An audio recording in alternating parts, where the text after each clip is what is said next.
Are you ready to reach a whole new audience and skyrocket your brand's visibility?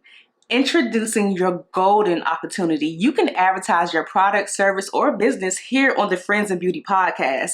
This is the ultimate platform to connect with a vibrant community of beauty enthusiasts, professionals, and trendsetters.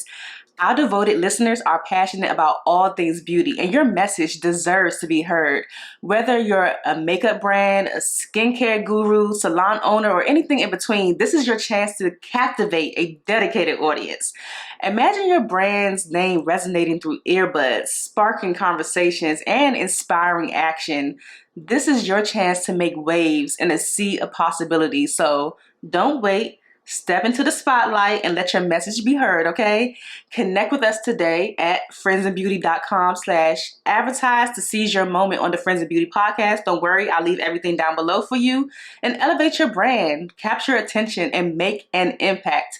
I look forward to sharing your brand with my friends in beauty, okay? So let's go ahead and jump back into the episode.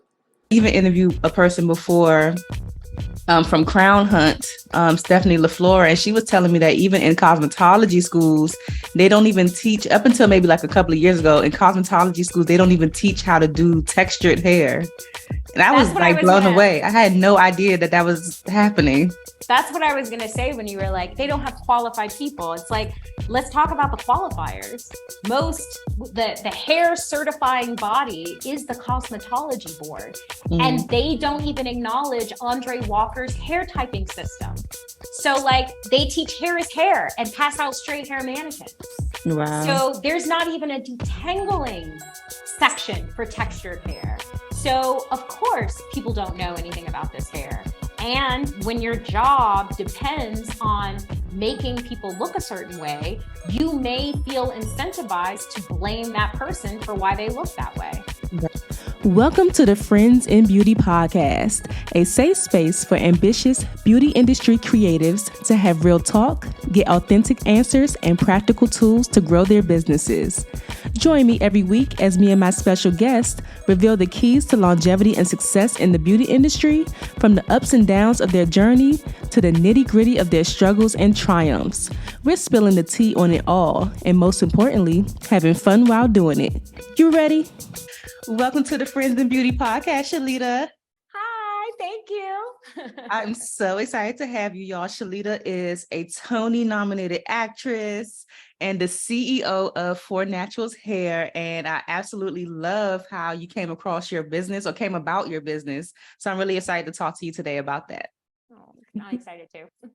Yay. So before we get started, we're definitely going to start off with some icebreakers so we can get to know you a little bit outside of what you do for your business and professionally.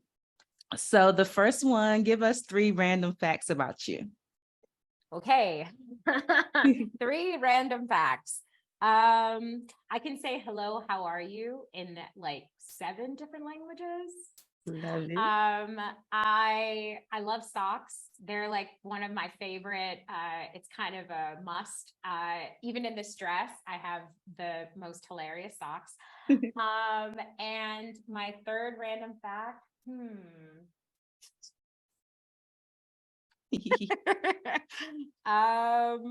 Third random fact. I'm actually really good at gardening. That's great. That's a great random fact. What's the I guess like the last thing that you grew that like really surprised you? Like, oh, I did that. Yeah, gardenias. Gardenias. Oh, that's so nice. And they smell really good. I bet. I keep saying I'm going to restart my garden, and I just did not do it this year. But the thing that shocked me the most is I grew a watermelon. Wow. Like it didn't get too big. It was like this big. And then I had to move from the apartment I was at to where I am now. And I just kind of like neglected it. But it got to like, it was like this big. And I was like shook. I was like, wow, I really grew a watermelon. That's amazing. Yeah. Oh, when I lived in New Orleans, that's when I picked up gardening. And my whole backyard was an edible garden. So I had like a kitchen box, I had sweet potatoes, I had peas. That was really amazing. I don't have that much land where I am now. I love that. I love that. So what is your favorite travel destination? Okay, my favorite travel destination has to be, yeah, it's still Barcelona. I was gonna say Thailand, Mhm. but so Friends of Beauty. I am a THC imbiber, I guess. And so when I went to Thailand in 2018, uh, weed was not legal. Weed is now legal in Thailand. So now I'm like, I want to go. Like, it's like alcohol there. Like, you can sit at the beach and they like open up like a bunch of joints for your.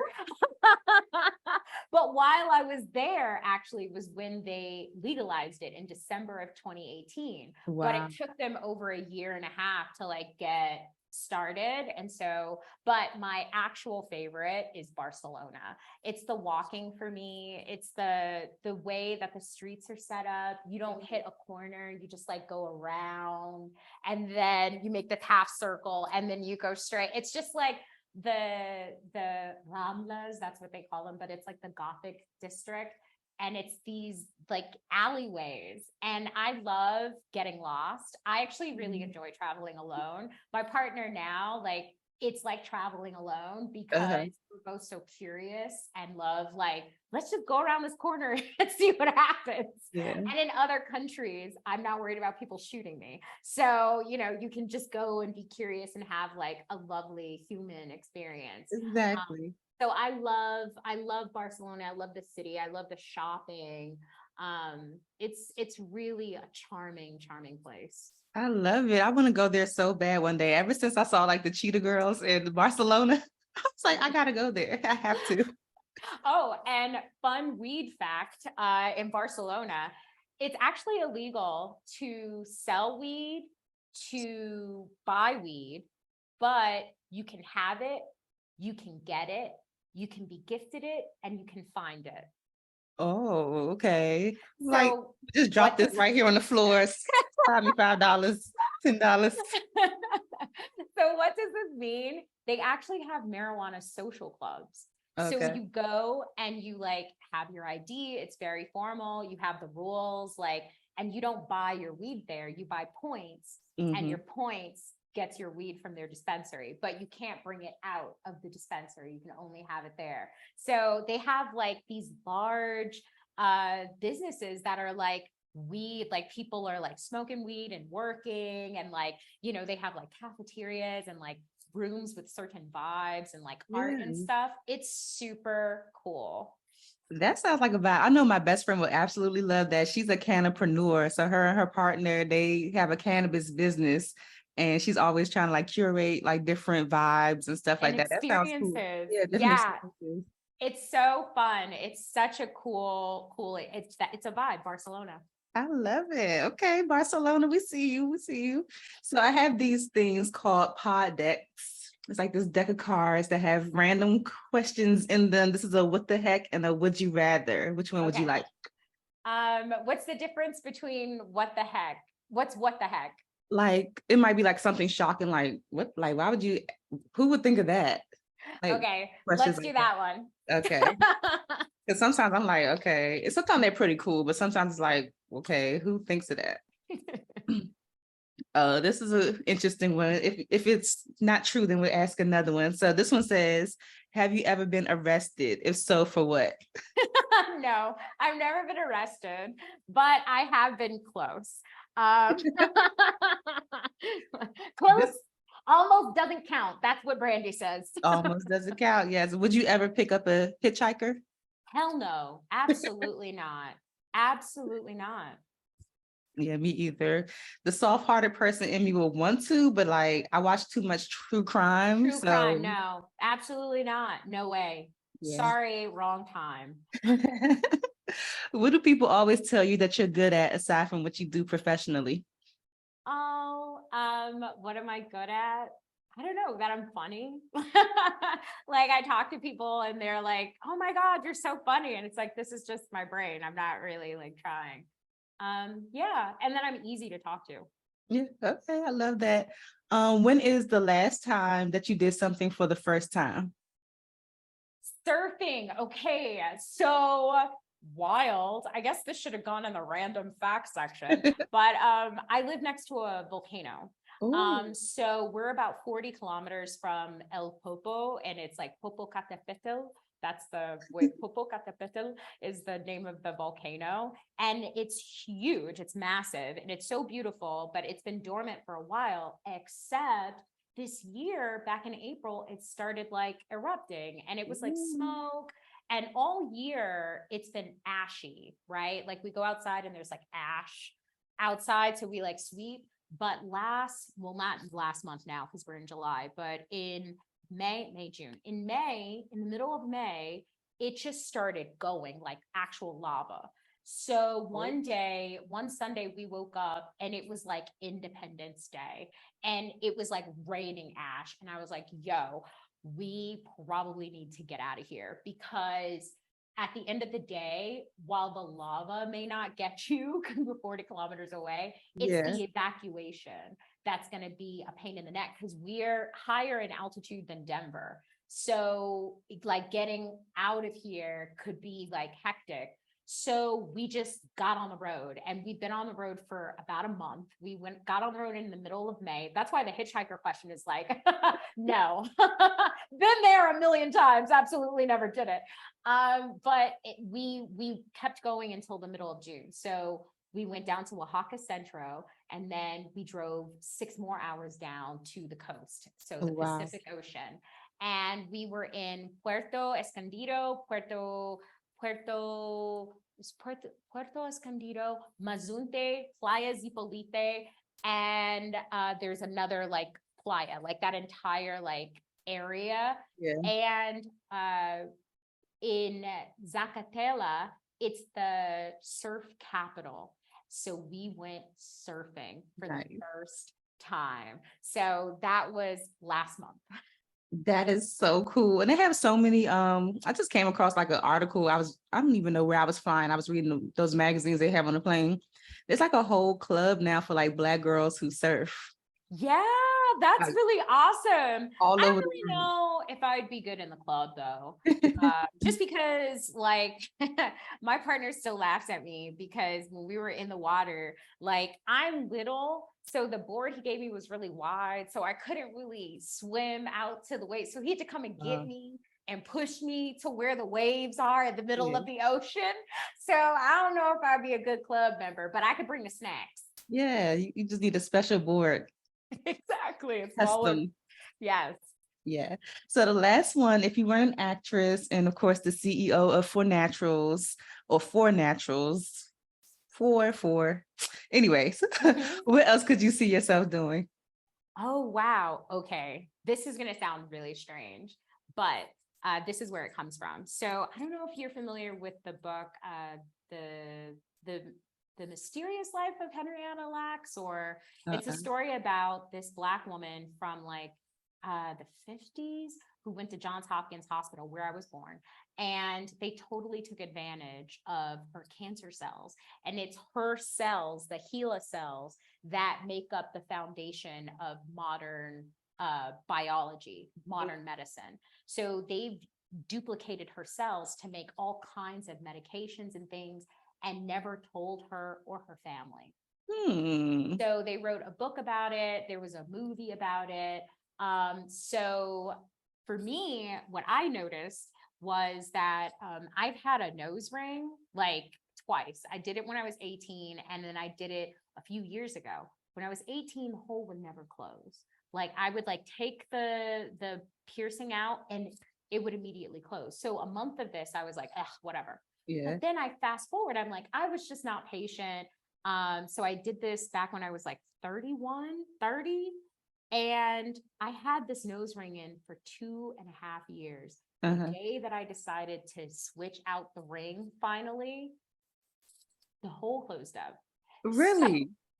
I would like to, after For Naturals, I want to have the tissue in my nose examined and get the DNA, like I don't know what, for adhesives or some kind of like natural, like for burn victims and things that makes the skin come together, because there's something going on with this tissue that is nowhere else in my body. Like I get keloid scars or like a dark mark on Yeah. my skin, even on my face. Like if I have a pimple, it goes away and it scars dark, but it never scars on my nose.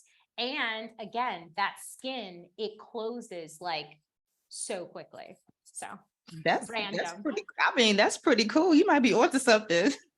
Yeah, I think so. But we'll see. That's more money and time. Okay. Well, look, thanks for sharing that. I look forward to seeing this adhesive discovery. I don't know. It's gonna be something though.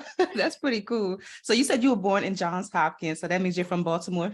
Yep, from Baltimore. Were you raised there too? I lived there so my parents were kids, so we moved a lot. So the first year I was with my mom, and then the next year I was with her mom, and then for 3 years I was with my dad's mom, and then my mom got locked up when I was 5. So I got down to Virginia, and I stayed in Virginia from 5 to 15, and Uh-huh. then I moved back to Baltimore from 15 to 17. Okay. So yeah. Uh, So no and yes. what part of Virginia? Oh, Petersburg, Dinwiddie, Hopewell, Richmond, Chesterfield, Henrico. Like every year when my mom got out of jail, like we moved every year Gotcha. to a different city in Virginia Gotcha. until I left. Okay. Okay. So you said what age again were you in Baltimore? You came back? Uh 15 to 15. 17, 2 15 to years. 17. Okay, because you don't have the accent. No, I don't hot dog, mother, father, sister, brother. No. The do. Due to Yeah, because I'm in no. DC, so we always No, we you always see know. we Yes, always see you people in know. Baltimore. Yes. So growing up, okay, so you were raised by your grandmothers pretty much from time to time. Like, what was your relationship with your hair growing up, being raised by two different sets of grandparents? 2 separate sets of grandparents. And then when my mom got out of jail, it was living with her. Hmm. And so my grandmother on my mom's side had been a hairstylist since before I was even born. Okay. So she had a hair salon in Baltimore, and then that burned down. And then she had hair dreams too in Petersburg, Virginia. And she's had that since before I was born. Wow. And it's right next to Fort Lee Army Base. So when I moved in with her when I was 5, she would do my hair, like but she would relax it, right? She would Hmm. relax it, and then we would do it like styles, because my grandmother's hair salon, we did waterfalls. We had like, the bun, the French roll with the Yeah. rods, and like we did it all, right? And when my mom got out of jail, she started like doing hair too. And so with my mom, like she would go even further with the avant-garde like style. So we had the bows in our hair using our own ponytail hair, it was ridiculous. But back then, my hair was super thin. It was really ashy and light. And it was like, while it could get wet, it didn't stay wet. And like I said, it was super fragile, and I couldn't grow my hair past a certain point.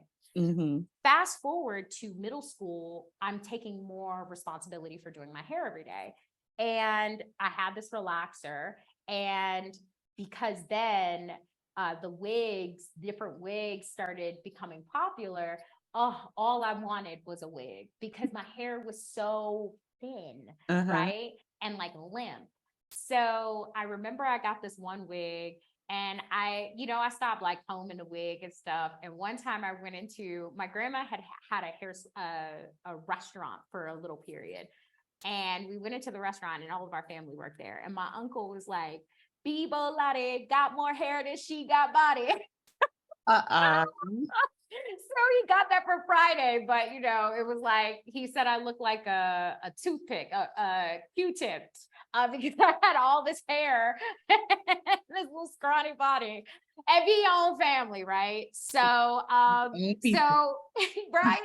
So then fast forward, I'm at Juilliard, and I'm sweating a lot because every day 9 a.m., we have an exercise class our first year. Mm. So now I'm dealing with a different lifestyle and my hair wasn't able to keep up with that, right? So I was going to the Dominican salons and getting blowouts in New York, and my hair was like being blown out. And so I went back home to Virginia like the Christmas, and my mom like cut off all of the screwed up hair. And so I had a mullet basically. It was like short up top and long in the back, but this was like 2007, right? Like totally not the mullet era, right? Yeah, not at all. And Manhattan, right? So like, no.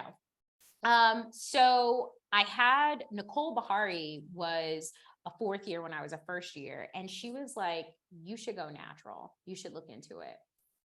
And so she told me about YouTube, and I go to YouTube and I discovered this whole world of like people that make videos on how to do your hair. And so I started experimenting and cutting off all the bad hair. And I had some pretty healthy, for me, hair, but healthy black hair. Let's talk about what that is. Yes. Healthy black hair. First, if what you're trying to solve, the problem you're trying to solve is that your hair is dry. And for me, I was like looking at these girls on YouTube, and I didn't have curls like them. I had a fro, right? Okay. And so I had to go to the girls that were making their curls, right? So curl definition was a real issue. So I'm twisting. So this is time, and this is money too. Like, oh, buy this product, buy this new product, it's doing this, it's doing that. And then you put it on your hair and you get build up, or it's not like shiny, it doesn't do anything, or it works for a while and then it stops. So that was like my experience back then. But this was still like good hair for me because it was thick and I had a lot of it. But then after graduation, I had an audition where I felt like the character wears her hair straight, right? So I'm like, I've been natural for all of these years. I've got length. Let me like check it out. And I like flat iron my hair. I got a call back, didn't get the job, shampoo my hair. And I had these like limp strands, like whole section of my hair straight.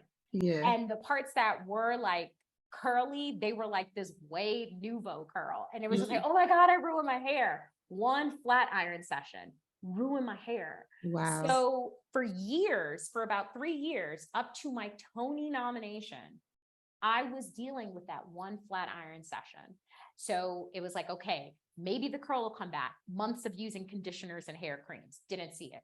Then it was like, okay, why don't I cut the most egregious parts and like do like a bob thing? Then my show goes to Broadway. Now I have to do press, right? So like, I got to keep doing my hair to show up to places. And every time I flat iron my hair. So on my For Naturals Hair website, I have a blog about relaxing, about flat ironing relaxed hair.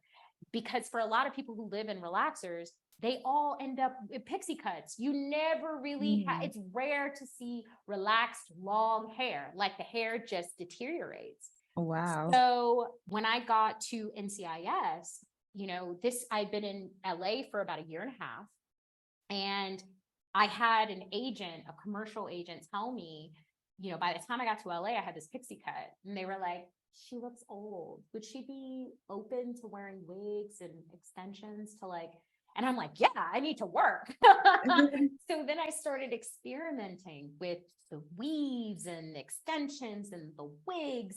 And then I got my first series regular job. And then my typical Black girl experience totally was like part of the undermining of me like leaving the show. Because at the end of the day, I have this typical Black hair, but I have this atypical career that requires the constant use of my hair. And because I was working with people that didn't know much about how to care for this hair, and the reality of my hair was, no matter how much caring I try to do, it's going to deteriorate from wear and tear. Wow. And so I found myself walking down from the top of this mountain that I had climbed, all because of my hair. Wow, that is a fascinating story. It's so much to unpack in there, because, okay, let's backtrack a little bit. So you first discovered your natural hair when you were in college. Yeah. Was that the first time that you had ever seen like your natural hair? Yeah, it was. And And it what was was that like, like? it was like, it was like finding out that like Santa Claus is like real. You know what I mean? Like when I saw like, okay, I started using like conditioners from Whole Foods, like more natural, like I had natural hair, but I started using more natural ingredients, right? And I would have to wash my hair every week, but that conditioner, like, wow, it made my hair so nice. And I had those peekaboo curls where in the shower, girl, you turn that light on, baby. Right. I was a star. But then as soon as I rinsed it out, by the time I got in front of the mirror, it was a fro. But it was a thick fro. And Yeah. it was softer, but it was still a fro. Yeah. So for me, it was like, wow, like I do got hair. My hair is not thin naturally. That was like the relaxer and all the wear and tear. And if I just kind of leave my hair alone, I can like watch it thrive better. Yeah. Yeah. One thing you mentioned too, you said going to the audition, you felt like the character had straight hair. Is that something that you typically do when you're going to audition? Like you kind of visualize what the character may look like and you show up as that? Yeah, you have to. So in Hollywood, like, so right now we're in a strike, so nobody's working right Right, now. right. And Yeah. it's historic because it's the first one in 15 years. The first one 15 years ago, I was at Juilliard. And it was from the safety, the economic safety of a university that I got to watch the industry change. And back then, A-list actors started taking B-list work, and B-list people started taking C-list. And then, you know, we got the streamers a few years after the strike ended. And, you know, we all started taking these deals. And then now we are where we are now, right? Mhm. So back then, you know, the competition raised dramatically. So Yeah. when you're auditioning in LA, you're auditioning against ideas that the producers already have. When they like get their stuff greenlit, they already have a short list of people they want to hire for these jobs, right? So if you want to stand out, you really have to give them like, this is what you're going to get day one. And sometimes they will pitch you against a list actor to see like, you know, is this person worth the gamble, Yeah. right? So really with acting, I never tell people to get into acting, and not because I'm a hater, but because at the end of the day, most people don't understand that your full-time job is looking for work. Mm, That's what you do full time if wow. you're auditioning and you're doing meetings, Yeah. especially when you're new. And those auditions and meetings are a blessing because they are the opportunity, right?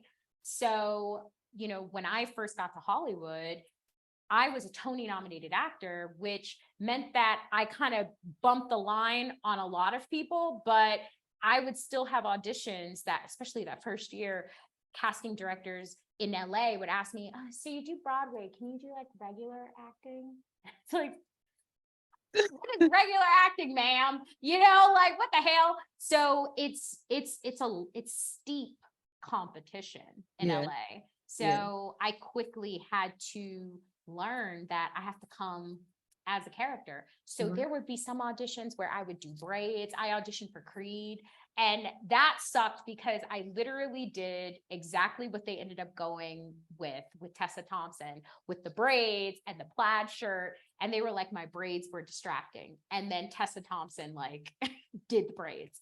So Yeah. I remember like sending the stills of the trailer to my manager, like, but it was just like they just didn't want me, you know. At Right. the end of the day, you have to like find something. So yeah, there was a lot of work on my hair, especially that first year before I booked work. Wow. Because I would imagine, I'm a makeup artist, but I would Mhm. imagine like being the actor, actress, like playing different characters and like embodying what those characters look like could be fun. Like it's fun to be able to transform. But did you think it would take a toll on your hair the way that it did? So yes, that was my attitude, was what you just said, was like, you know what? Because it was actually from an audition rejection that I learned like, oh, you got to come correct. Yeah. That's what they basically said.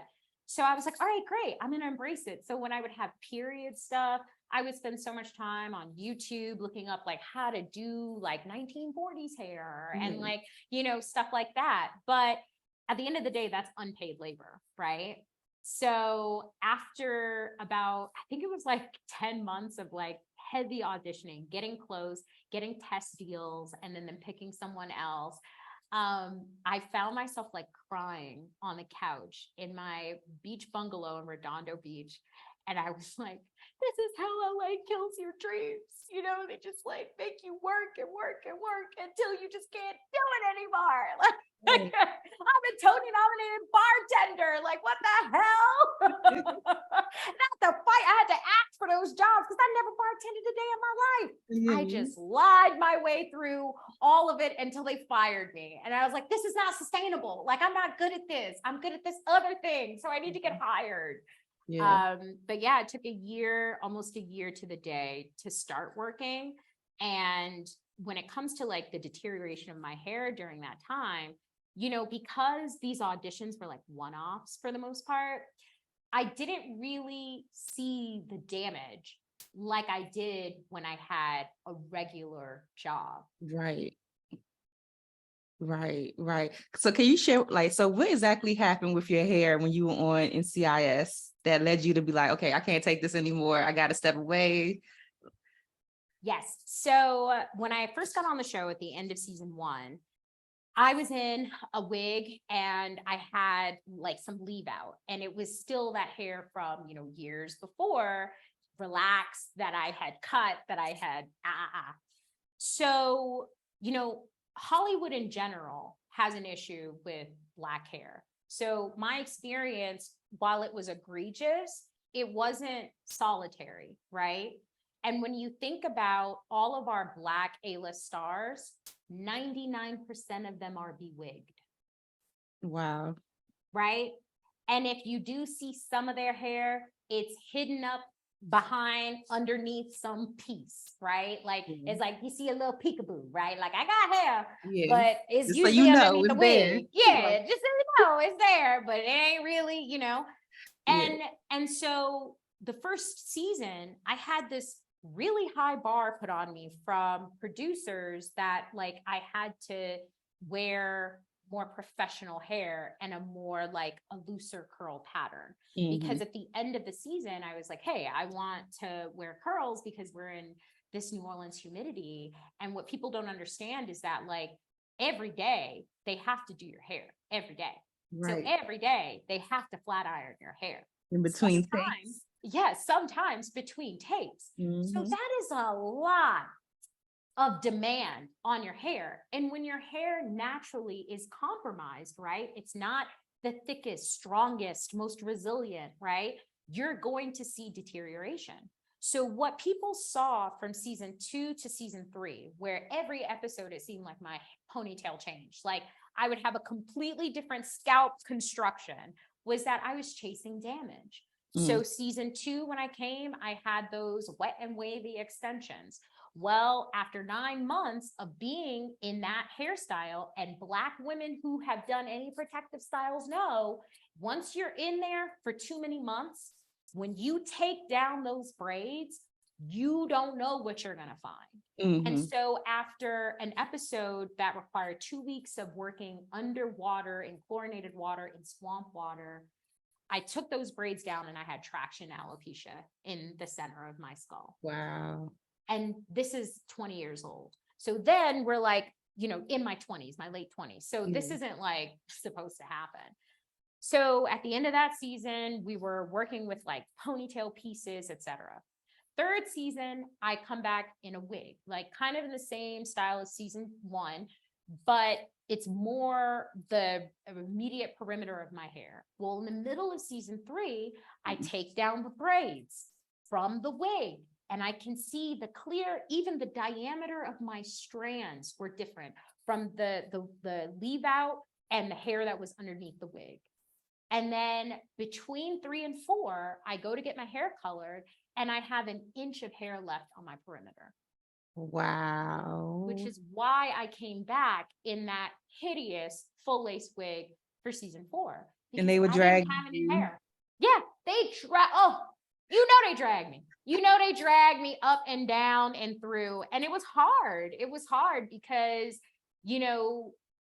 trying to defend yourself against a bunch of voices when you're dealing with things with your job.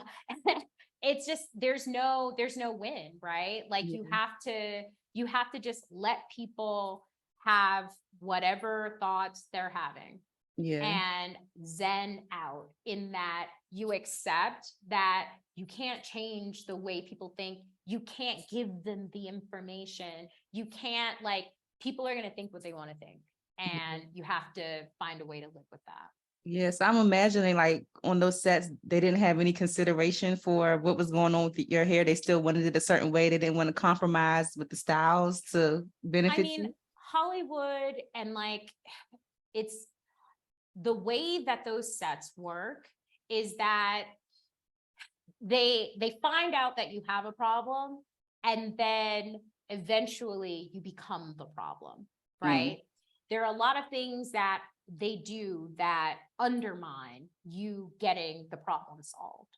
And at the end of the day, if someone wants something, they're going to find a way to try to make that work. And if you're not going to be compliant, or it can't happen, then it's like you're obviously the issue. Right. And so every year I would, in the middle of the year, like, hey, I'm having this issue. Maybe I can help by doing this. Okay, I'm having this issue. Well, you should have told us. Well, I did tell you, but now I need this, And so it was just like thing after thing after thing. And for me, I know how the business is. And if you have a problem and get fired, then you get that label. So for me, coming back for season 4, it was just like, I kind of have to just leave because I can't make this work. Like nothing that I've done has really helped my cause at all. In fact, I'm just getting hurt by this. Yes. So I need to step away. Yeah, like to your knowledge, is this like a Black thing, or do like white women go through this too with their hair? Like it's absolutely a Black thing. Yes, you're going to find a white woman who's going to raise her hand and said, I had a bad experience too. But overwhelmingly, it's Black women that have this experience. It's Black women that normally have hair clauses in their contracts once they've hit a certain status in the business, because it's an area that often gets overlooked, neglected, and we suffer. Same with makeup, right? There are Black women that have had horrible experiences in the makeup chair. And so this is a systemic thing. And I think that women need to understand, Black women need to understand that, you might be, a teacher or somebody that's not moneyed and not working some highfalutin job. You're thinking like, I'm having all these issues. It's a money thing. It's a money thing. Once I get the right amount of money, I'll be able to solve my Black hair problems. And I'm here to tell you, like, at every level, it's the same thing. It's the same. That is insane. It's the same, but look around you and tell me I'm not telling you the truth. You may see your love and hip hop people with their ponytails. There were people that back in the day, they were like, why can't they make her ponytail look like, they had named some reality star? And it's like, because she's shooting a scene in air conditioning. Right, in a controlled environment. Yeah, it's different. They're asking for like Michael Jordan level things, and we're playing in a completely different arena. We're in a hockey arena, it's different. So look around you. No one solved this for themselves. No one's had it solved for them. No one who had Afro textured hair, like I just explained to you, has different hair today. Dang. And that's why I do see a lot of like actresses and stuff now advocating for their own makeup artists that they personally use or their own hairstylists that they personally use, because to me it seems like it's a foundational problem, like just with qualified people as well that know how to actually deal with the hair, deal with the skin of other people.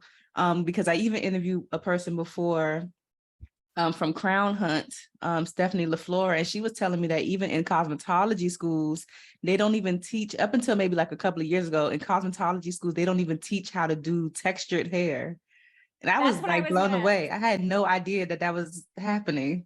that's what I was gonna say when you were like, they don't have qualified people. It's like, let's talk about the qualifiers. The hair certifying body is the cosmetology board. And they don't even acknowledge Andre Walker's hair typing system. So like they teach hair is hair and pass out straight hair mannequins. Wow. So there's not even a detangling section for textured hair. So of course people don't know anything about this hair. And when your job depends on making people look a certain way, you may feel incentivized to blame that person for why they look that way. Right. This is crazy. Have you heard of the Black Beauty roster? I have not actually. I think you should connect with them.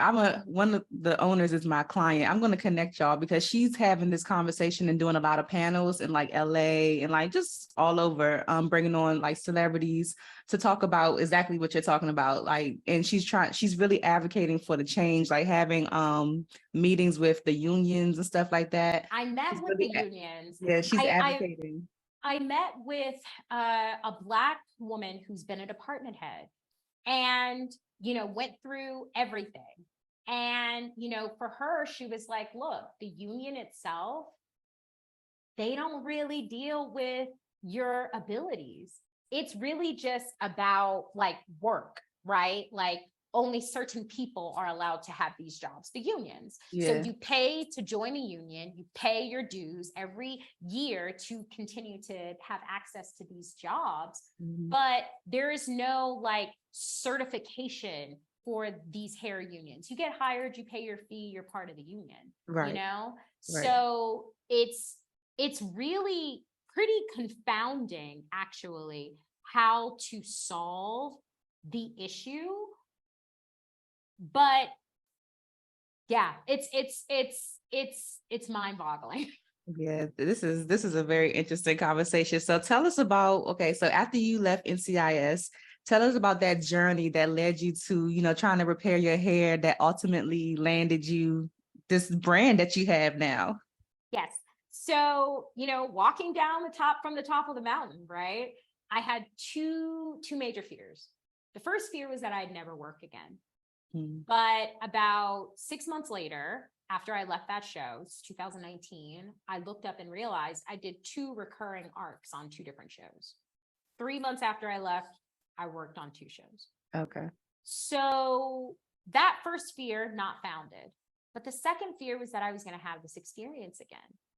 And so in 2019, I kind of just came to like have this come to Jesus moment where it was like, look, if you're going to continue to work in this business, you really must figure out how to save your hair. Yes. Because the truth was, even though I worked, both of those characters were still in wigs. So my fear was like, I'd get hired as a series regular again, and that the demand of that schedule on my hair, I would be in the same predicament. So I needed to solve some like age-old Black hair problems, right? And it's like that imposter syndrome of, who do you think you are? Who do you think you are? We've had these problems for generations. Yeah. Who do you think you are that you can solve this? And I was just like, well, no one is coming, so I might as well try. So because of my hair background, right, with my grandmother, I considered my grandmother a great Black business owner. She was a learner. She would switch up that shop every few years, make it fresh. And, she was open to different techniques and things, but she didn't know anything about actual hair. She knew how to hide it. She knew how to fry it. She knew how to lay it to the side, but she didn't know how to like thrive it. Yeah. So I was like, who talks about hair without this like erasure lens? Because saying that hair is the definition of erasure. Like, you're not even going to try, is what you're saying. Right, right. So who talks about hair? Cosmetic chemistry. That is the science of hair for making hair products. So I got all of these like journals and things, and I had all of these questions about like, what is hair, right? Why does hair do this? Why do certain people hair do that? Like, Yeah. what, give me some fill me in, The right? science. Yeah. So I learned like the 3 parts of hair, but most of us only have 2. What cuticle health is. Cuticle health talks about porosity. I learned that I was high porosity. My experience was textbook. I had literal potholes in my cuticles, so my ends were always like sprayed. If I looked at a heat tool, I'd get that heat damage where the diameter of my strand would completely shrink down, right? So that's my cortex being literally sizzled, right? So then I'm learning about low porosity, the people whose water roll right off their strands. And then I learn about, okay, what are these, the hair rituals that we have around our wash day, right? Like, why is it that when I sit with these over-the-counter products or oil or avocado or mayonnaise on my hair, all these like moisture treatments, it never stays moisturized after I rinse it out? Yeah. Why does my hair respond to water where if I like 2-strand twist it and then I get into some humidity, my hair stands straight up and it shrinks and it gets stiff? Like, why does my hair behave in these ways? And then I learned about what hair is made up of. And then I had this question of like, what are the successful but non-white hair cultures doing? Because I know as a Black woman, I'm looking for natural ingredients. And that is a very racist belief that I need strong chemicals to tame my hair. I'm a human being. God created some plants to help heal me because I belong to this earth. Yes. So where the plants at? Where they at?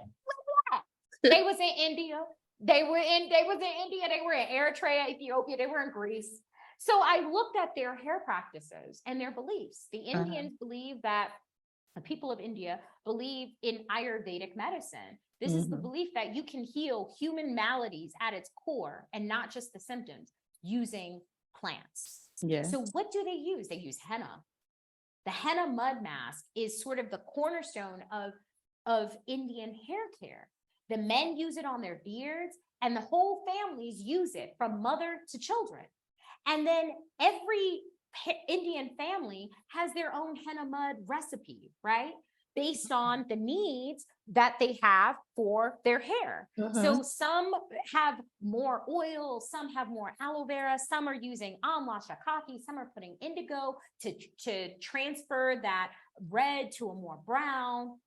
And so I took like everything that I learned, and then I was like, I'm not the only Black woman that has considered this. So what have Black women done? And it didn't work.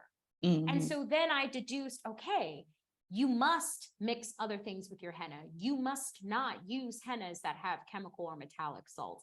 You also must deep condition after. But just sticking to these couple of rules, after my first treatment, so I'm in my kitchen in Toluca Lake in California, and I'm just like, all right, let me get this. I've done enough research. Let me guinea pig myself. Yeah. I did that first treatment. And when I rinsed out the henna, now at this point, I've done bentonite clay, and you got to see your curl with the clay on, but then Right, you get excited. You like, yes, I'm doing something. after adding product, I did not see a change in like my hair after the bentonite clay. So the henna, I put it on, I see it, okay. I rinse it out. And while it wasn't that curly, it was still like I was waving. And so I had that like Black girl, like, you know, I don't really trust. I don't know if I could trust you, you know. But by my third treatment, I decided like, I have to make this a business, because by that third treatment, weeks after the treatment, I had strong curl definition. I wouldn't sleep with my bonnet on.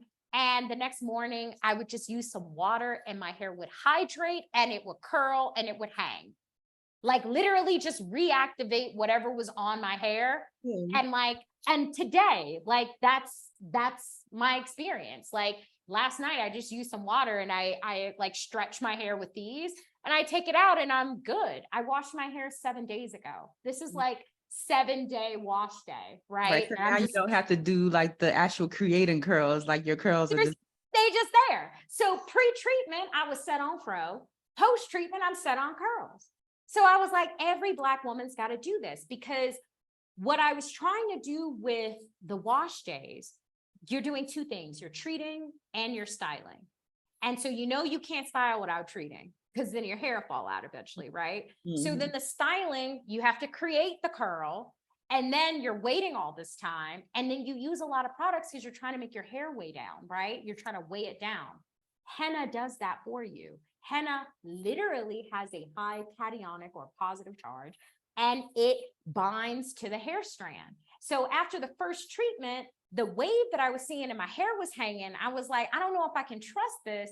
But week after week, and then treatment after treatment, the hang got heavier, the curl got more defined, and that's henna. So post-treatment life, when I want to actually like do a hair health moment, it looks like my wash day. I mix my henna, I put my henna in my hair, I let it sit. I might run, do an errand, or fall asleep. I rinse it out.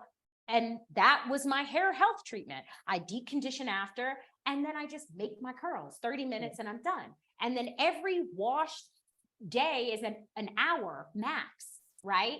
And I'm just refreshing in between because I don't have to treat my hair. I treated it and the treatment is still in it. Right.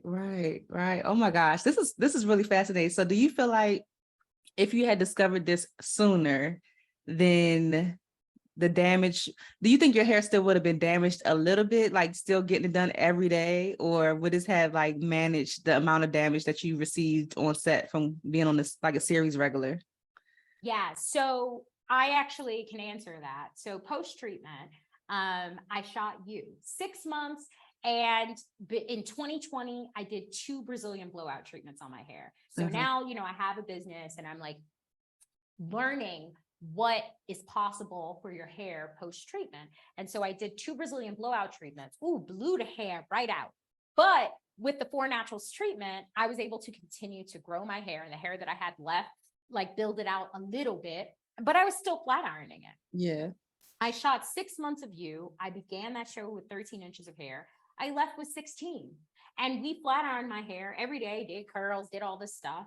And my hair continued to grow. Wow. You get growth plateaus because the ends of your hair is only as strong as its weakest link, and the ends are the weakest. So you grow half an inch of hair a month from your scalp. When your hair stops at my shoulders, or stops right below my ear, or stops at my back, that's because by that point, at that length of hair, your ends are so weak from what your daily rituals of hairstyling and things, that by that point, it just breaks off. So you have to do something to interrupt that breakage. And henna does that because it literally coats it. So there's no breakage. The hair just continues. It's like a weed. And that's what everyone experiences who's used the 4 Naturals treatment, is just progression. This is really fascinating because I feel like there have been so many products for like the natural hair community, but I've never heard it explained like this. Like my mind is like blown. I'm learning so much. It's so like, for me, it was, I know exactly what you're saying. No one's talking about the real issues with having Afro textured hair, like the real challenges that we're up against, because at the end of the day, everyone's trying to make money, right? So, there isn't a black curly shampoo. Let's make one. We got to deal with this. We have a distribution deal with this large retailer. Let's create a company that sells this. Most of our Black hair care lines were not started by Black people. and were not really created to better our hair. It was really created to fill a need, i.e. make money.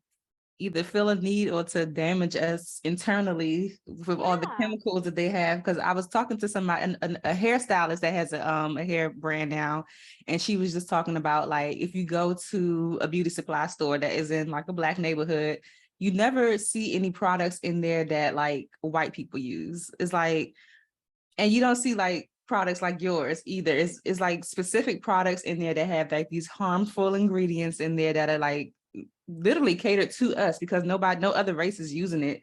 So then we wonder why we have like this high case of fibroids or certain types of cancers or just other types of migraines that, like, not to say that other cultures don't experience that, but in the Black community, the African American community, people of color really experience these things. And it really has to do with the products that are being marketed towards us and that are like strategically being placed in the places that we would shop for our products. Exactly. I mean, look at what's happening with the relaxer. And that's why I call the 4 Naturals treatment the future of textured hair treatments, because all 5 of the relaxer manufacturers are currently in a class action lawsuit because of the link between cancer and all of these relaxers. Yeah. And so for me, I'm like, all right, 4 Naturals is perfect, because unlike the relaxer, when you have a 4 Naturals treatment, when your hair gets wet, it's not limp and straight. You get amazing curls, and you can flat iron your hair. And if you have some heat damage pre 4 Naturals treatment, you can heal that up. There's nothing on the market that can help you with heat damage. Mm-hmm. So the heat damage that we're talking about that causes you to get a big chop is when those ends don't curl back up, right? And then you're like, you just got to cut it, because there's nothing that's going to give it shrinkage, that's going to make it curl or coil until 4 Naturals. With 4 Naturals treatment, the ends are the first thing to curl up. You may have some gassed out stuff in the middle, but it turns that heat damage that you would have to do this trauma cut with into like heat stress, right? That you can just like focus on, oh, there's a couple little ones, let me just give them a little extra winding attention. And it's gonna wind because it's literally saturated with plants that are willing to listen to whatever you tell it to, you know? Yeah. Speaking of big chop, I saw that you did like a grow with me challenge. You did a big chop with your hair. Was that like, did you do a big chop because of the damage, or did you kind of do it as like a test of your products to show like how it works? Or so both? It was both. So as I told you, 2020, I did those 2 Brazilian blowout treatments. Mm-hmm. Now, while the 4 Naturals treatment can improve your heat damage, for the chemical treatment, if you put any chemical on, it'll make your hair wave up a little bit, but you're never going to go back because you literally chemically altered your hair. So after you aired, I had the largest audience, you know, to talk to you about 4 Naturals. And I thought, what is one of the most dramatic things you can do to like demonstrate like the power of your treatment? Like, you know, put your money where your mouth is. So I cut off 13 inches and I did the Grow With Me challenge of 2022, because it was like, I know that I get half an inch a month of hair growth. And so by the end of the year, it's going to be fine. Yeah. And like I was straightening my hair in 2022. I was enjoying my curls and watching them grow. And every month I looked a little different. And today, I mean, the hair is just, it's so long. Like this is at like almost at my nipple. Yeah. So like it's at bra strap length in the back. So I'm good. And I treated my hair. The maximum amount of times I would treat my hair is like maybe twice a month. And that was in a month that I used a heat thermal straightening. You know, I treated my hair about once a month and I got to retain everything that I was growing. This is so cool. This is really exciting. I'm really excited for this discovery. This is like really, really cool. And just like you mentioned earlier, you just seem like you're probably just naturally curious, like a researcher. Like you're gonna figure it out. If one thing you're gonna do, you're gonna figure it out. favorite thing. I love the research part. That's my favorite part. It's like, oh, I want to just know what everybody's already done so that I can see if there's like a thread, if there's like something that I can like add to like make it better. Yeah. And I hacked my hair. So Yeah. now as an actress, like I don't have any of the normal Black actress limitations that I had before. Case in point, I shot a pilot for HBO Max last year, at the end of last year. And in the last scene, we're in the hot tub. And I was wearing my natural curls for this character. And so the director on the day, that's industry speak for right before we shot, was like, I want Shalita to go under the water too and come up. My Black bald male hairstylist had a conniption fit in the corner. Do what? Black girls can't get their hair wet. Like, what is she trying to do to me? Like, we're gonna have to reset. It's gonna take forever to reset her. And so after that conversation, the director came back to me and was like, Shalita, what is gonna happen to your hair when it gets wet? And I said, it's gonna curl. And so take after take after take, I go under the water, I go up the water, and in between takes of the moving the camera, one take change, like camera change, one of the hair people looked at me, a white woman, and was like, I mean, you gotta be mixed because we have to make those curls. And I'm like, come sit next to me. Let me show you the 4 Naturals treatment. There's no DNA mix. This is just plants. Right. So, okay. So my hair has been locked for 15 years. So it's very hard for me to remember my hair loose, loose naturally. My hair's been natural all my life. I never had like a perm or anything. But like, so, okay. So before 4 Naturals, are you saying that if I were to get my loose natural hair wet, it would just be like an afro? It wouldn't curl. But with the 4 Naturals, like you can get it wet and you will still have your natural curl there because of the products that are coating the hair. Yes, because the henna that's in your hair. Yes. Okay. Aha moment. Because I'm really I really don't really remember my hair like out. Okay, it's funny. It's funny that you bring this up because Sunday, we had a live Q&A. So once a month, I make myself available via Zoom. We send out the link. If you got questions, I'll do my hair for you. I'll show you videos, like whatever, because I really want to create a community where I'm accountable to the people that use the treatment, because I know what I'm saying is like buck wild, but it's true. Yeah. And so I want to make sure that, everyone is supported. So I had 2 women show up in the last one, and one of them was combing out her dreads as we spoke and was like, she bought the treatment. She was like, so I just show up to make sure that you're saying what you're saying. And I'm like, look, there are 3 treatments in every jar. Oh my God. 3 treatments in every jar. By the end of the jar, you will be a total star. This is a first treatment result, right? Yeah. So like I always say, low porosity, you might find after your first treatment that once you rinse out the conditioner, it's a fro again, but it's definitely softer. But when you add a gel or a curl cream, whatever curl product, your hair's gonna curl, right? And for low porosity people, you have more oil in your cuticle naturally. So for my low porosity curl friends, I always say, always use a clarifying shampoo after using like styling products. But by that 3rd treatment, even the 2nd treatment, I had a podcast host who got the treatment and she was a skeptic and she's gray hair. And the first treatment, she didn't let it sit for very long, but she was like, yeah, it's definitely softer, but I was afraid about the tint. And then the 2nd treatment, she was like, okay, it definitely tinted my hair, but I told her it'll rinse out, like really white hair, it doesn't stay. But she was like, Shalita, I can detangle my hair with water. Like what in the hell? My hair is usually hard and like water like doesn't do anything. By that 2nd treatment, low porosity, my lowest porosity, you really get the difference. But my high porosity curl friends, Like that first treatment, there's a salon, Hose Salon. That's one of, they carry the 4 Naturals treatment. She put it on her Instagram. One treatment this young lady did.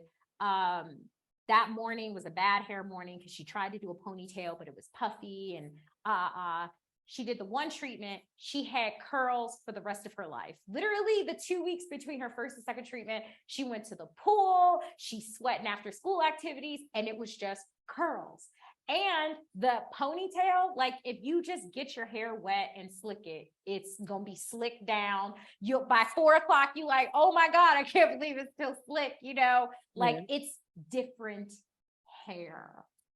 This is so cool. So what exactly is involved in it's a 4-step process, right? Yes, For yes. the treatment. So what exactly is the 4 steps? So you can do the detangling method at the beginning, or you can do the detangling method when you use the deep conditioner. But the first step is the patent pending detangling technique. Mhm. I also wanted to end that phenomenon of handfuls of my hair on the side of the bathtub after detangling. What I learned was this is a slip issue and a device issue, but also a mindset issue. We detangle our hair like we have straight hair. You don't have straight hair. You have curly hair. Even if you're like, it's a fro. Whenever I did this for a 4 Naturals hair spa client, the first step, they're like, I know my hair could do this. And it's like, girl, wait. But when you follow those very simple instructions, but adjust some of the things that you're used to doing, you get amazing detangled curly hair. Yeah. Shampoo your hair, add your henna mud mask, leave it on for as long as you like. Why leave it on for 2 hours when you could sleep with it on, right? Like the longer you leave it in, the better, because more of that henna is absorbing. You rinse that out. Step 3, deep condition. Put the deep conditioner all through your hair. Don't put a little bit and do like that. No, go through section by section and make sure that you are deep conditioning your hair. And then right before you're ready to rinse it out, not right after you put it in, if you want to detangle your hair, add your detangling oil and then detangle. Why wait? Because the 4 Naturals deep conditioner, Cassia deep conditioner, has cassia in it. Cassia obovata acts like henna in that it attaches to the strand. So if you immediately start detangling after you put the deep conditioner in, you're wasting the product. Just be patient and let it sit, my dear. And then right before you're ready to rinse, then go through and detangle, and it'll be the slipperiest, easiest detangle of your life. Rinse that out. And step 4 is literally the rest of your life. So you can use some gel, leave-in conditioner and gel, and detangle your hair. You can flat iron it if you want. Like now you're free to do whatever you want. But we usually start with that wash and go. So you can see like, oh, I got curls, it's hanging. I would tell my sister about this because she normally wears her hair out, like just her curls or whatever. But I'm sure that she definitely, because I think last time I saw her, she had like twists or something. So she's making her curls. So, and she has gray hair as well. She was born with gray hair. So I would be curious to see how like it works on her hair. I'm going to tell her about this. This is so cool. It might be silky smooth, girl. It just might. Well, I have a never have I ever question for you. No need to be scared. It's pertaining to hair. Okay. So if this has happened to you before, you can share a story behind it. If not, we already know, get the 4 Naturals products so you can avoid what I'm about to ask you. So the question is, never have I ever avoided certain activities just to protect a hairstyle. Have you ever done that? If so, like what activities were you like avoiding? Hell yeah. Are you kidding? My favorite word was no back then. I mean, because it just takes so much to get your hair back to looking presentable. Like it can take days from, the event to when you actually get your hair settled back right? So going to the beach, I actually didn't think that my hair had anything to do with the beach, why I didn't like going. I thought it was just the sun, the sand, that kind of stuff. But the truth is, I wore wigs. So I would, my life pre-treatment was I would wear a hair hat. That's what I called my wig. And I would put a hat on top of the hair hat, right? Like redundant, right?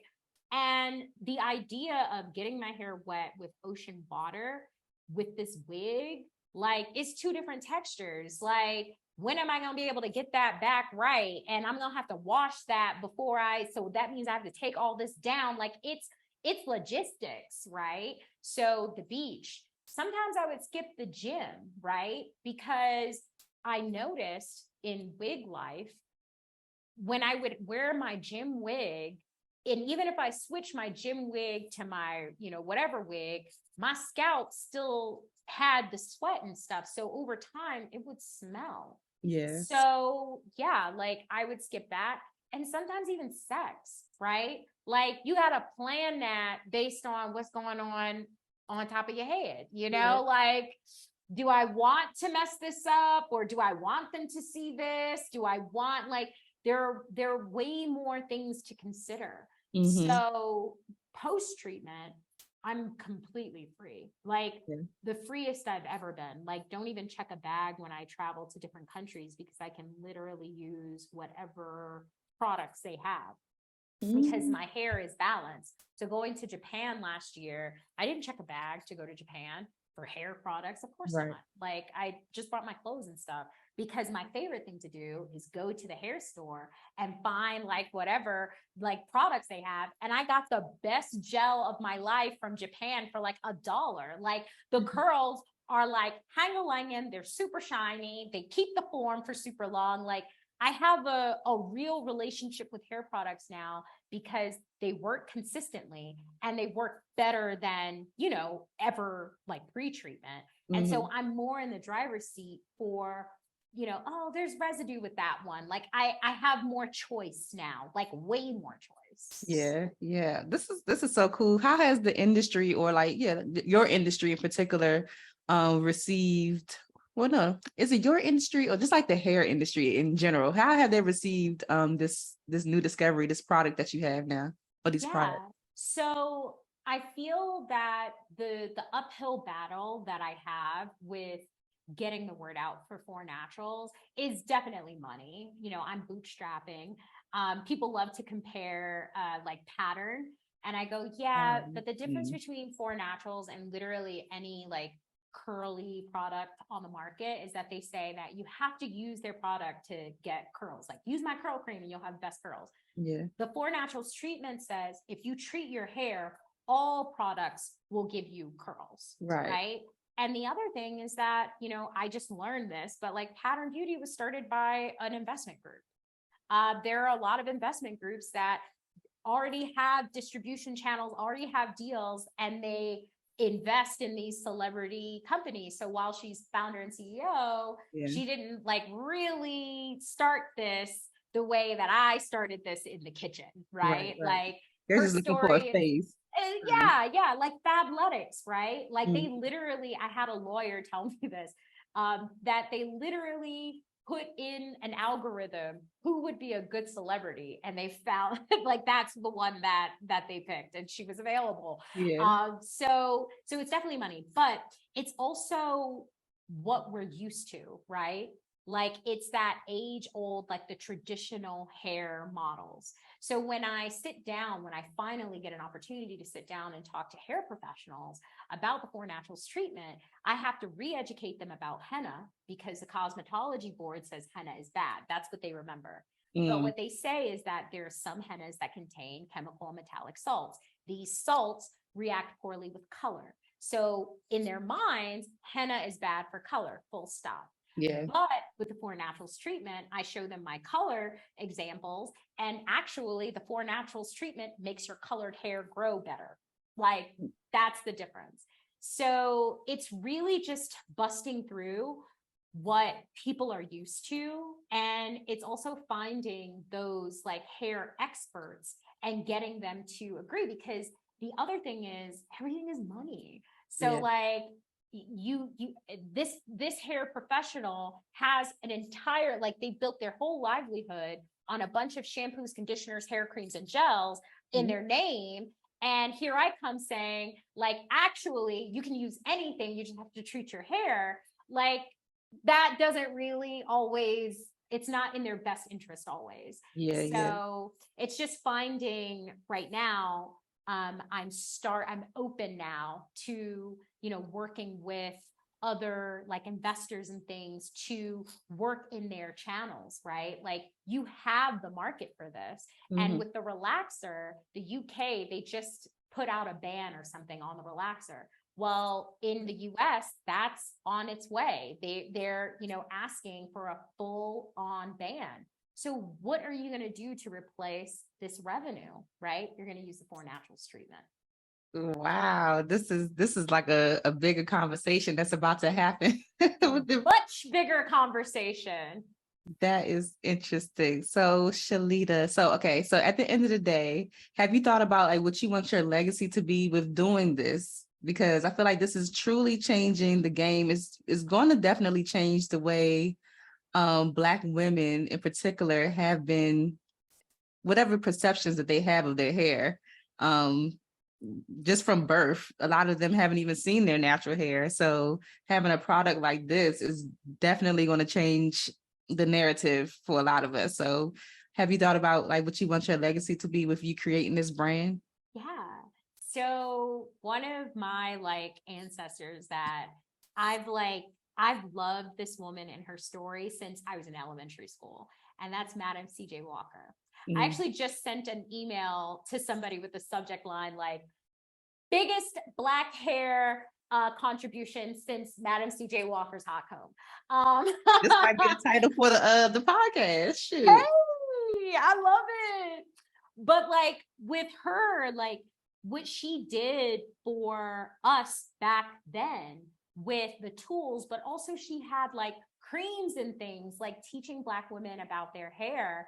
I kind of feel like I'm picking up that baton, and I, got my patent, application in. So we're patent pending. We're prosecuting that patent right now. My lawyers are prosecuting, because I say we, because I have a company, but I'm the founder. I'm the sole founder of this company. But I want my legacy to be like, colloquially, she set all the Black baddies free. Yes. You have people ripping off their wigs and everything. Take it off. You got hair. Like this woman here. I'm like, she was like, my pre-treatment life, my hair is so thick that putting it into a ponytail, it would take over an hour and a half. And I had to do it for my job. So sometimes I would just wear a wig because it's easier to put into a ponytail. But for me, I'm like, why is it when you have Afro textured hair, it being thick is a problem, right? Like you add pieces to get volume, right? When you have it naturally. Post-treatment, you can't tell her nothing. You know what I mean? Like the curls are curling, the hair is thick and luscious, looks like she has tape-ins, clip-ins, whatever, but that's her, right? And so that's what I want for Black women. I want us to be at the beach. Like, I want them to have the experience that I had the first time I went with my dog. I'm like in the water, like, bitch, you can't tell me nothing. Like Baywatch. Like, I want to see Black women on vacation without braids. You know what I mean? I want Black women to have that freedom of, I could go anywhere and get anything and look amazing, And so that's what I want my legacy to be. I want for Black women, after I've left this earth, for Black women, for Black men and their beards, for Black children no longer crying, getting their hair detangled, to be like Shalita Grant. Like she made this happen for us. Absolutely. And it will. You're definitely changing the game. Is there anything that's coming up next for you and the brand that you could share? What's coming up next for me and the brand? Well, we started advertising on Tubi. So look out for that. We have our summer 99 sale. But this year, I'm hoping to make some serious strides in getting more distribution. So we'll see what happens. Nice. We have a store here in DC. We have a couple of stores actually. There's also, what is the Black Beauty Collective in Chicago? I had her on the show, but she's a place that has like all Black owned businesses. So the Black Beauty Collective, we have, what is it called? I want to say it's Vaya. If not, I'll send it to you. If it's not Vaya Beauty, but it just opened in DC. There's like a little boutique beauty supply store with all Black owned products. And there's another one. She changed the name. It was called the Black Beauty Collective, but it's something else now here in DC that also carries like all Black owned brands that you can get it retail, girl. They need you. We need you here. They do. And it's a premium treatment. So, I mean, Black women, we spend so much on our hair, but it's like other people's hair. So like one of my, she's in the beta monthly program. She's a regular wig wearer, but her hair has completely deteriorated under the wig. So she's wig dependent. And so for the past few months, she's been using the 4 Naturals treatment and she's like, oh my God, the thing is thinging. I got hair, I got curls. Like in a couple months, I'll feel more comfortable like coming out of this wig and like getting to show that off. I'm retaining my growth. Like my wig is kind of sitting up now. Like it's a different life. And so, yeah, everyone can really use this treatment. If you have a wig business, offer them the 4 Naturals treatment to care for their hair under the hair, you know? Yeah, absolutely. This is so great. I'm definitely going to DM you the pages. Please. So you can have the right ones. But before you go, girl, I have to ask you the Friends of Beauty rapid fire questions. Okay. So I know you're going to be great. Whatever comes to your mind, just spit it out. If you need to elaborate, that's fine too. Okay. So what are the top 3 keys to your success so far? Always willing to learn, open to healing, always being open to being taught or being wrong. Like I never think that what I'm thinking is the end all be all. I'm open to learning. That's the first one. I guess like willing to try it. Like I'm a doer. Okay. How do you measure your success? How do I measure my success? I measure my success. I use this like the saying, like the only valid comparison is between yourself then and now.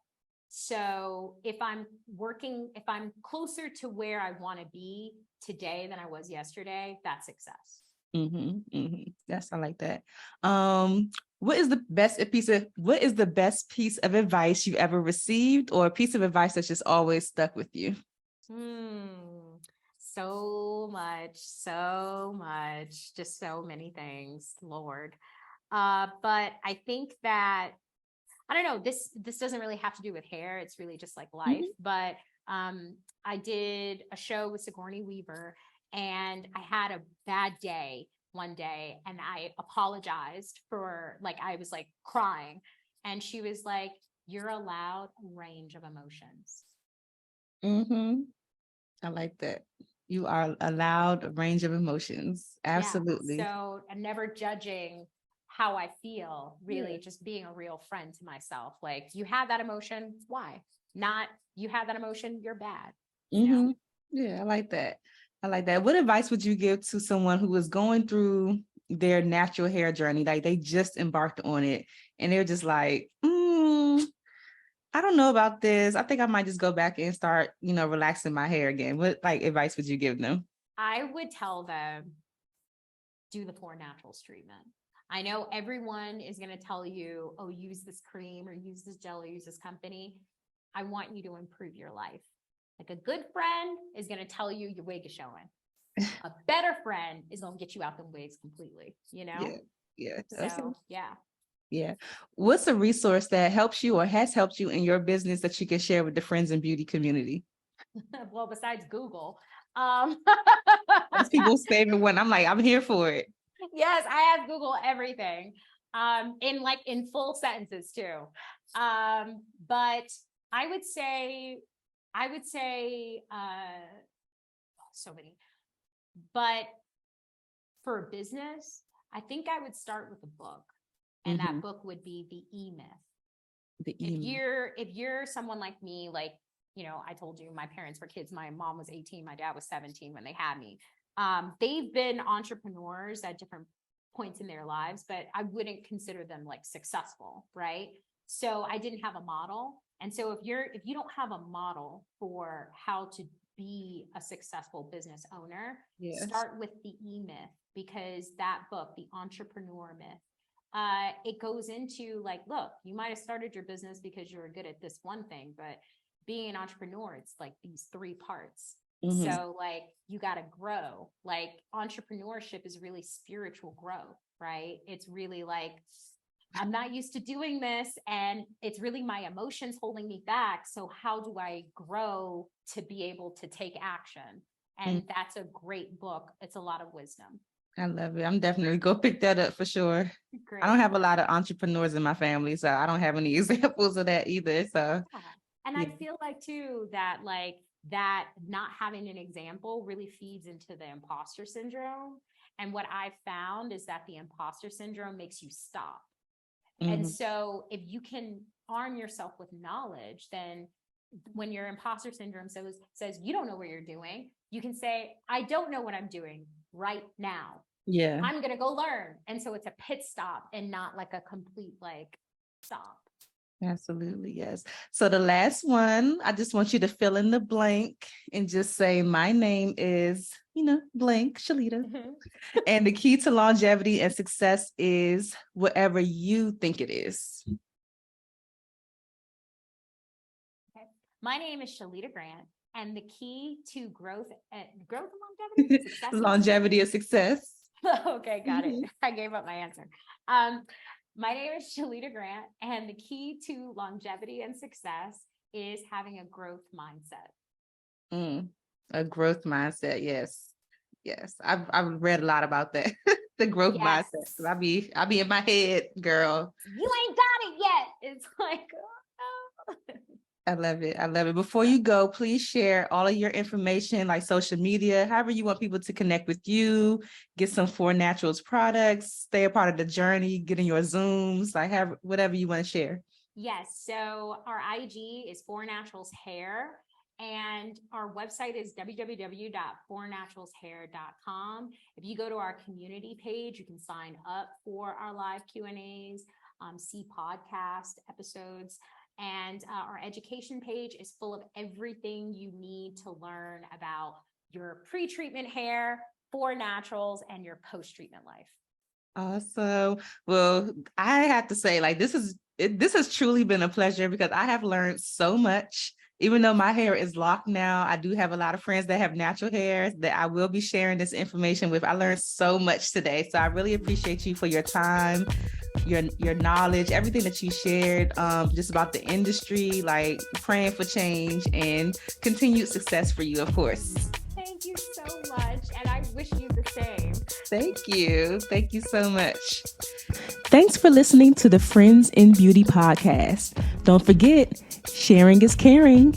If you enjoyed this episode, share it with another friend in beauty. Give it a thumbs up and subscribe, rate, and leave a 5-star review so that other friends in beauty can find the show. Plus, we'd love to hear your feedback. Connect with us on all social media platforms at Friends in Beauty, #Friends in Beauty to join the conversation, and join our Friends in Beauty Facebook community to stay connected. Talk to you soon.